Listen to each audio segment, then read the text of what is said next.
नमस्कार दोस्तों, आपका स्वागत है हमारे YouTube चैनल पे। आज हम लेके आए हर छठ व्रत की कथा। हर छठ का व्रत भाद्र माह के कृष्ण पक्ष की षष्ठी तिथि को मनाया जाता है। यह पर्व भगवान कृष्ण के बड़े भाई बलराम जी का जन्म उत्सव के तौर पर मनाया जाता है। महिलाएं अपने संतानों की दीर्घायु के लिए हल षष्ठी व्रत करती हैं। हर छठ का व्रत भाद्र माह के कृष्ण पक्ष की षष्ठी तिथि को मनाया जाता है। यह पर्व भगवान कृष्ण के बड़े भाई बलराम जी का जन्म उत्सव के तौर पर मनाया जाता है।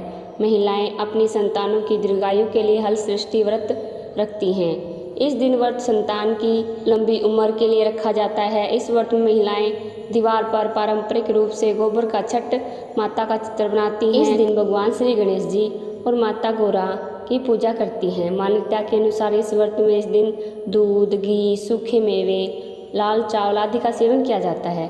इस दिन गाय के दूध व दही का सेवन नहीं करना चाहिए। इस दिन दोपहर बाद या शाम के समय व्रत की कथा सुननी और पढ़नी चाहिए। छठ व्रत कथा। प्राचीन काल में एक ग्वालिन थी। उसका प्रसव काल अत्यंत निकट था। एक ओर वह प्रसव से व्याकुल थी तो दूसरी ओर उसका मन गोरस दूध दही बेचने में लगा हुआ था। उसने सोचा कि यदि प्रसव हो गया तो गो रस यूं ही बड़ा रहेगा।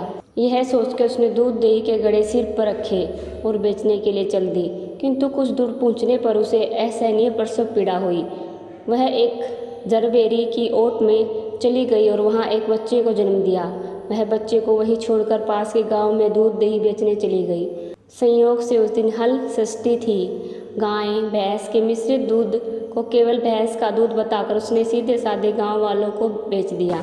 उधर जिस जरबेरी के नीचे उसने अपने बच्चे को छोड़ा था, उसके समीप ही खेत में एक किसान हल जोत रहा था।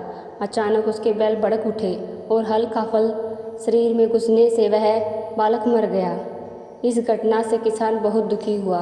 फिर भी उसने हिम्मत और धैर्य से काम लिया। उसने जरबेरी के कांटों से ही बच्चे के चिरे हुए पेट में टाँके लगाए और उसे वहीं छोड़कर चला गया। कुछ देर बाद ग्वालिन दूध बेचकर वहां आ पहुंची। बच्चे की ऐसी दशा देखकर उसे समझने में देर नहीं लगी कि यह सब उसके पाप की ही सजा है। वह सोचने लगी कि यदि मैंने झूठ बोलकर गाय का दूध न बेचा होता, गांव की स्त्रियों का धर्म भ्रष्ट न किया होता तो मेरे बच्चे की यह दशा न होती। अंत मुझे लौटकर सब बातें गाँव वालों को बताकर प्रायश्चित करना चाहिए। ऐसा निश्चित करके वह उस गाँव में पहुँची जहाँ उसने दूध दही बेचा था।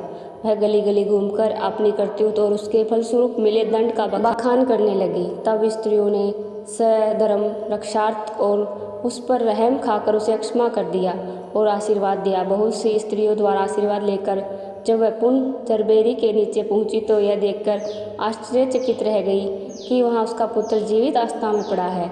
तभी उसने स्वार्थ के लिए झूठ बोलने को ब्रह्म हत्या के समान समझा और कभी झूठ न बोलने का प्रण लिया। हे हल षष्ठी माता, जैसे आपने उस ग्वालिन के ऊपर कृपया की, इस कथा को सुनने वाले, पढ़ने वाले, कहने वाले, हुंकारा बनने वाले सबकी मनोकामना को पूर्ण करो। जय माँ षष्ठी माता।